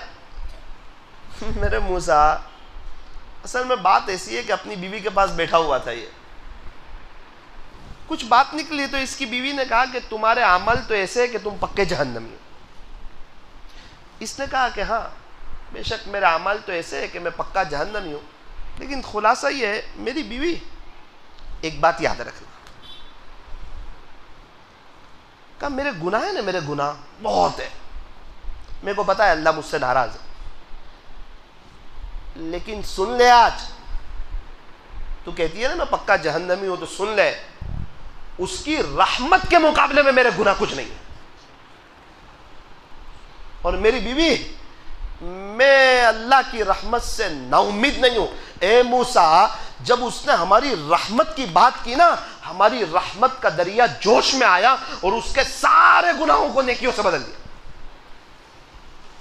कुछ दिन पहले सबसे बड़ा गुनहगार था, आज वही सबसे बड़ा नेकोकार हो गया।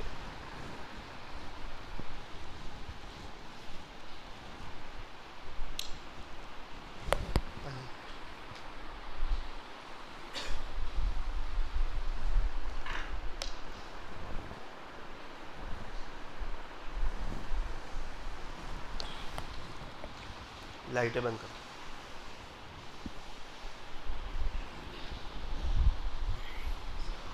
अंदर बाहर की सारी लाइटें बंद करो। सारे साथी माइक शुरू करो, बाहर की भी लाइटें बंद करो ज़रा, ताकि थोड़ी कब्र की याद आ जाए। सारे साथी आंखों को बंद करें, अपनी गर्दन को झुकाएं।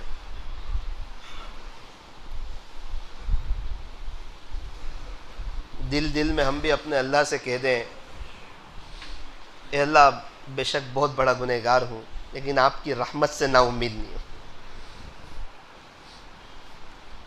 आंखों को बंद कीजिए, गर्दन को झुकाइए, मुराकबा कर लीजिए। अल्लाह की रहमत आ रही है, हमारे दिल में समा रही है, हमारे दिल से जुल्मत और स्याही दूर हो रही है, और हमारा दिल कह रहा है अल्लाह अल्लाह अल्लाह।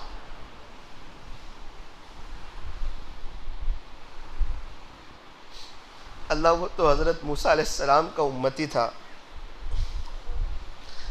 आपने उसको बड़ा नेकोकार बना दिया। आपकी रहीमी के क्या कहने हैं।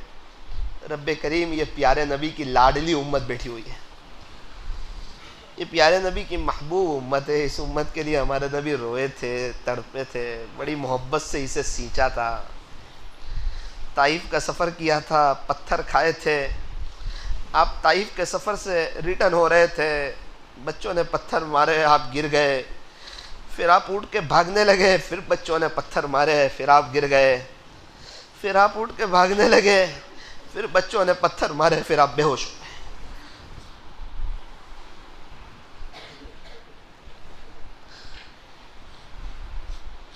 अल्लाह, हमारे नबी ने हमारे लिए बहुत कुछ किया, लेकिन हमने हमारे नबी को भुला दिया। हमारे नौजवानों को इनका चेहरा भी पसंद नहीं आता, इनका लिबास पसंद नहीं आता, इनकी ज़िंदगी पसंद नहीं आती। अभी तक की ज़िंदगी परेशानी में, हालात में गुजारी।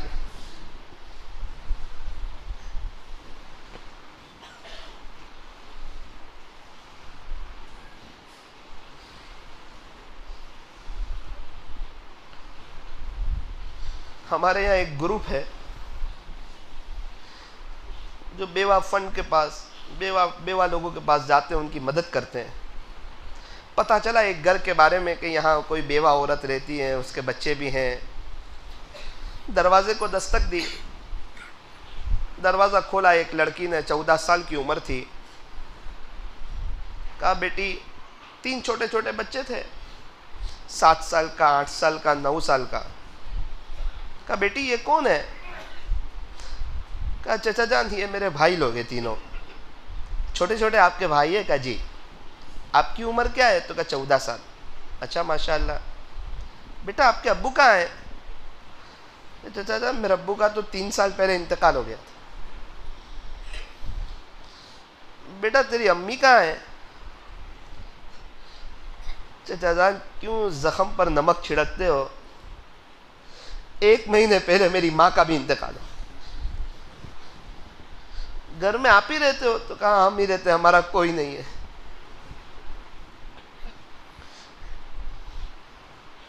घर के कामकाज चाचा मैं ही करती हूँ।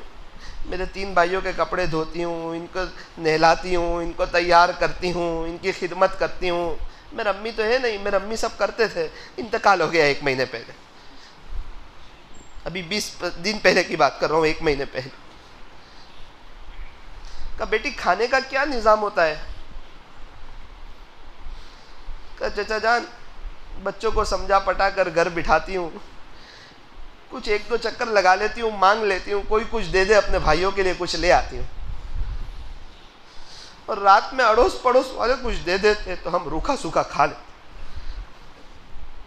जब वो अपने भाइयों को नहलाती होगी, तैयार करती होगी, अच्छे कपड़े पहनाती होगी, तीनों भाई एकदम तैयार होते होंगे, फिर पूछते होंगे मेरी बहन अम्मी कहाँ है?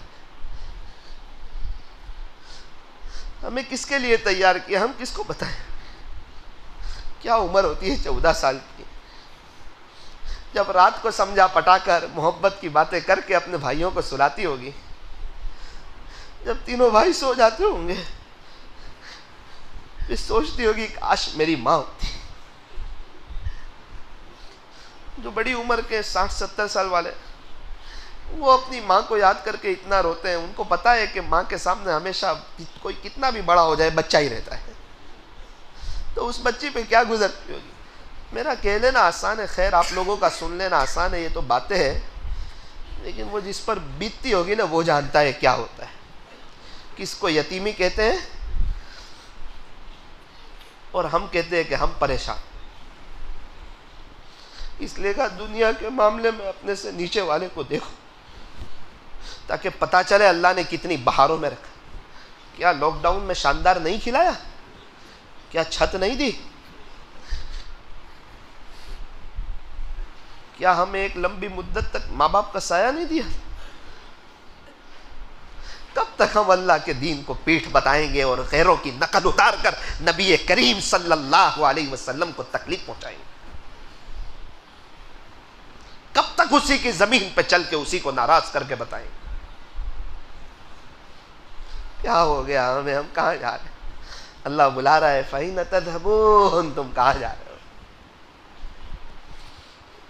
दुनिया में कोई किसी का इतनी शिद्दत से इंतज़ार नहीं करता जितना अल्लाह अपने बंदों और अपनी बंदियों की तौबा का इंतज़ार करता है।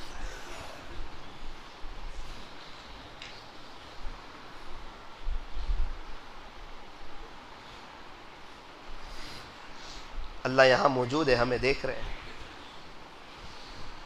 कौन अल्लाह के सामने रो रहा है, कौन तड़प रहा है, कौन ज़िंदगी बदलना चाहता है, कौन गुनाहों से बचना चाहता है, सबकी तड़प देख रहे हैं।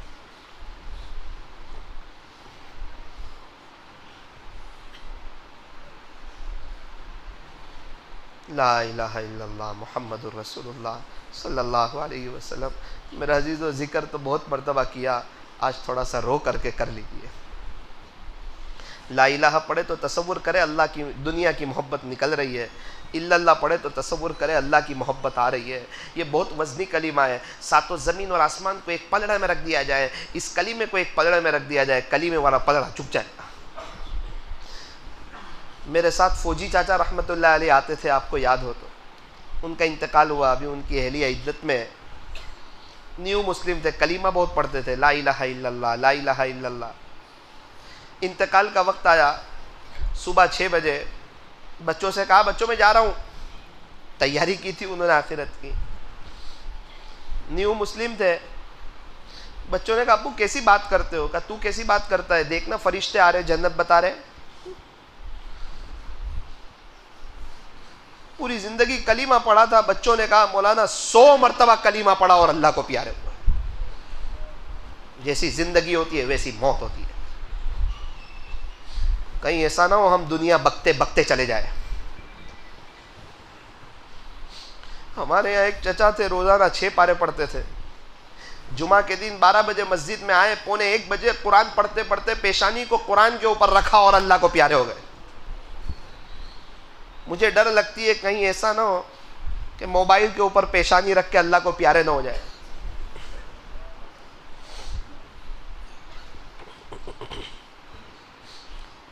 पढ़ते पढ़ते दिल से अल्लाह से बातें करें कि अल्लाह मौत के वक्त भी याद दिला देना। ला इलाहा इल्लल्लाह ला इलाहा इल्लल्लाह ला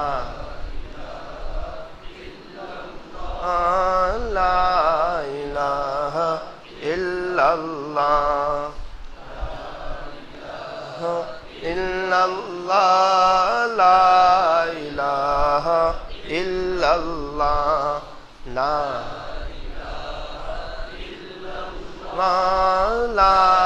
इलाहा इल्लल्लाह। पढ़ते रहें, लहजे की फिक्र न करें, दिल से पढ़ें।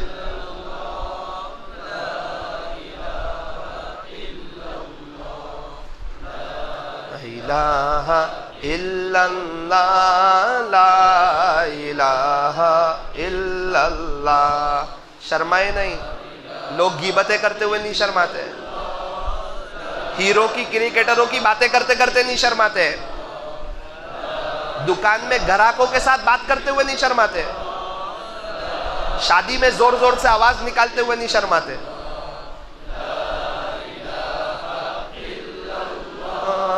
ला इलाहा इल्लल्लाह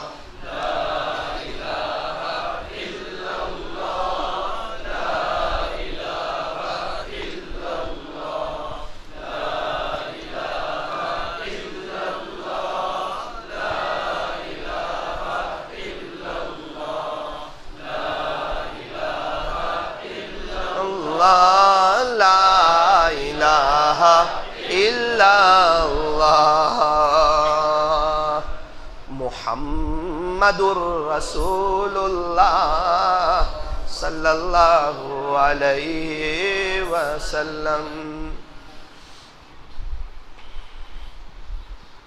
अभी हम अल्लाह अल्लाह पढ़ेंगे, उसके बाद दुआ करेंगे। दुनिया दुनिया बोली, दुनिया दिल में आई, अल्लाह अल्लाह बोलेंगे, अल्लाह दिल में आएगा। लेकिन मेरे अजीज़ों ज़रा थोड़ा समझ लो, ज़ुबान से तो बहुत अल्लाह को याद किया। आज तय करो कि जब हम ज़ुबान से पढ़ेंगे तो तसव्वुर करेंगे कि सिर्फ ज़ुबान नहीं, साथ में मेरा दिल भी, मेरे हाथ भी, मेरे पैर भी, मेरा दिल दिमाग भी, मेरे बदन का एक एक हिस्सा भी, मेरे बदन का रुआ रुआ, मेरी रूह, ये सब अल्लाह अल्लाह कर रही है। और आप यकीन मानो अल्लाह हमारे साथ है, हमें देख रहे हैं। अल्लाह सीनों के भेदों को भी जानता है।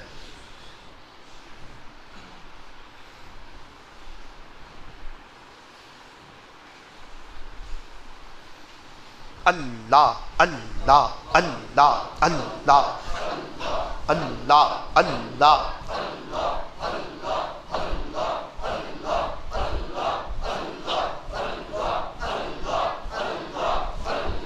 दिल की हाजिरी से पढ़े। तय करे, आज तो अल्लाह को मना करके ही जाएंगे।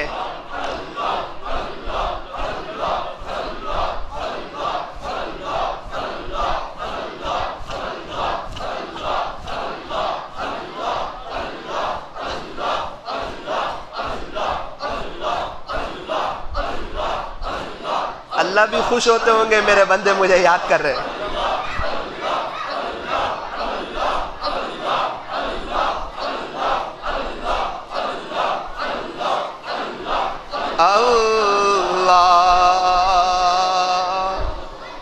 ला इलाहा इल्लल्लाह मुहम्मदुर रसूलुल्लाह सल्लल्लाहु अलैहि वसल्लम।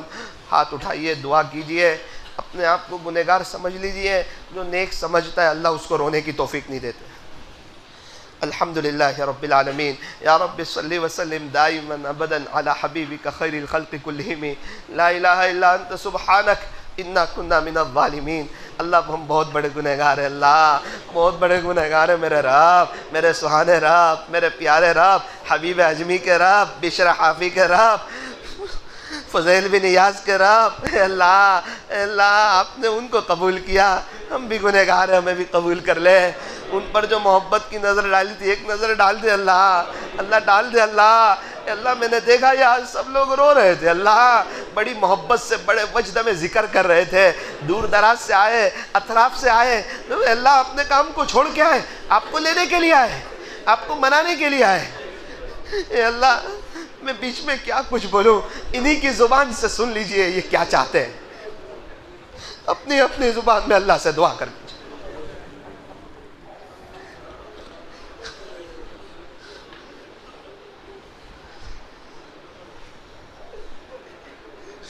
अपने हालात अल्लाह वालों को बहुत सुनाते हो, ज़रा प्यारे रब को सच्चे दिल से सुना करके देखो।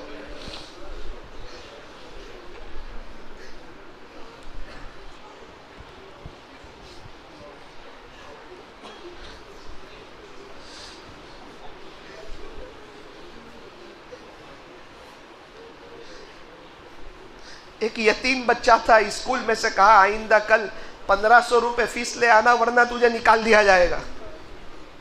माँ के पास आया, अम्मी स्कूल से 1500 रुपये फीस मांगी है वरना मुझे निकाल दिया जाएगा। माँ ने कहा बेटा तेरी माँ गरीब औरत है, मेरे पास पैसे कोई नहीं, हर साल तेरे अब्बू भरते थे, अभी कुछ दिन पहले तेरे बाप का इंतकाल हुआ है, जा यूनिफॉर्म पहने रख, दफ्तर भराए रख, देख सामने कब्रिस्तान का गेट है, जा अब्बू की कब्र पे चला जा और जा करके अब्बू 1500 रुपये दो वरना मुझे निकाल दिया जाएगा स्कूल से। छोटा सा बच्चा खुश हो गया कि मेरे अब्बू मेरे से बात करेंगे, आज अब्बू का दीदार करूंगा, बहुत दिन हुए अब्बू के इंतकाल हुए। उसे क्या पता था जब कोई चला जाए तो वो इस तरह बात नहीं किया करता आमतौर पर।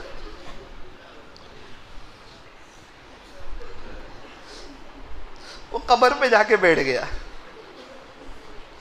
कहता है मेरे बाबा जान, मेरे बाबा जान, अब्बू जी, अब्बू जी। कोई जवाब नहीं आया। फिर कहता है अब्बू स्कूल से मुझे यूँ कहा है आइंदा कल 1500 रुपये ले आना वरना निकाल दिया जाएगा स्कूल से। अब्बू अम्मी के पास पैसे कोई नहीं।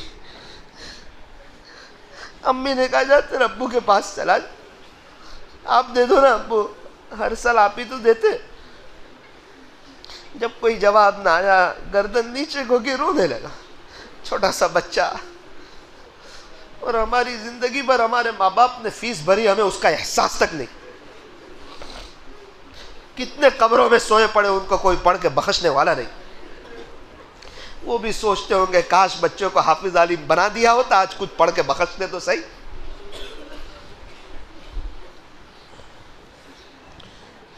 छोटा बच्चा था, उसको तो नहीं मालूम। करीब में एक शख्स खड़े थे, बच्चे को रोते देखा, कहा बेटा क्यों रोता है, दिल छोटा न कर, तेरे अब्बू ने भेजा है मुझे, बोल क्या काम है।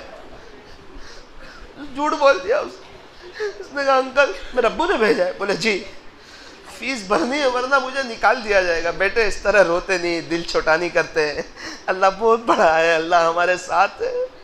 अब्बू नहीं है अल्लाह तो है ना बेटा। 1500 रुपये दिए, बच्चा हंसता खेलता घर चला गया। अम्मी अब्बू ने 1500 रुपये।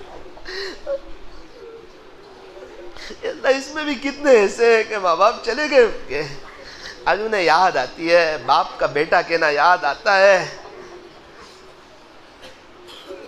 अल्लाह दो दिन पहले एक शख्स मेरे पास आया, मुझे कहा मौलाना 3 दिन पहले मेरी माँ का इंतकाल हुआ।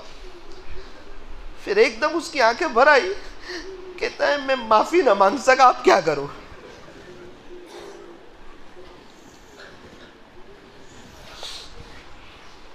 अल्लाह माफ़ कर दीजिए, अल्लाह माफ़ कर दीजिए। ये पूरा मजमा आज तौबा करता है, अल्लाह तौबा करता है, तौबा करता है। इनमें से किसी को हबीब अजमी जैसा बना, किसी को फज़ैल बिन याज़ जैसा बना, किसी को ख्वाजा साहब जैसा बना, किसी को पीरान पीर जैसा बना, किसी को बायज़ीद बुस्तामी जैसा बना, किसी को जुनैद बगदादी जैसा बना, किसी को बाबा फरीदुद्दीन अत्तार जैसा बना, किसी को हज़रत जी मौलाना इलियास साहब जैसा बना। ए अल्लाह इनमें से किसी को महरूम न फरमा, इनकी नस्लों से दीन का काम ले ले, इनकी नस्लों में तेरा उलिया पैदा फरमा। ये अल्लाह हमें अपने बच्चों को हाफिज आलिम बनाने की तौफीक अता फरमा। ये अल्लाह मुसलमानों की बच्चियाँ गैरों के साथ हम कैसे समझाएं इन्हें, अपनी आखिरत बर्बाद कर रही है, दुनिया बर्बाद कर रही है, बाद में 3-4 साल बाद पछताती है, फिर माँ बाप घर में रखने को तैयार। और अल्लाह हमारे यहाँ के लोग स्कूल ही पढ़ाए जा रहे हैं, कुछ फिक्र नहीं कि किस नऊज़ुबिल्लाह ईमान न चला जाए, दिल कहीं न दे दे, बस दुनिया पढ़ाओ। अल्लाह माफ़ कर दे, अल्लाह माफ़ कर दे। आज की मजलिस को अपनी बारगाह में कबूल फरमा, हमारे लिए आखिरत में नजात का ज़रिया फरमा।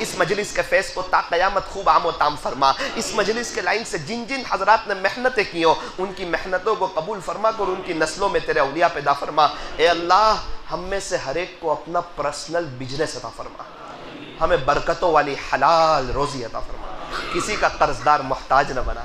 उम्मत मुहम्मदिया की मग़फ़िरत फरमा, जितने ईमान वाले चले गए उनकी मग़फ़िरत फरमा। ए अल्लाह जितने हर फ़र्द बशर, हर फ़र्द जिन को और उनकी क़यामत तक की आने वाली नस्लों को अपने ख़ज़ाने ग़ैब से ईमान अता फरमा। ए अल्लाह सुनाए हरमैन शरीफैन के दरवाज़े खुल रहे हैं, तेरे आशिक लोग जाने की तैयारी कर रहे हैं। छोटा मुंह बड़ी बात है,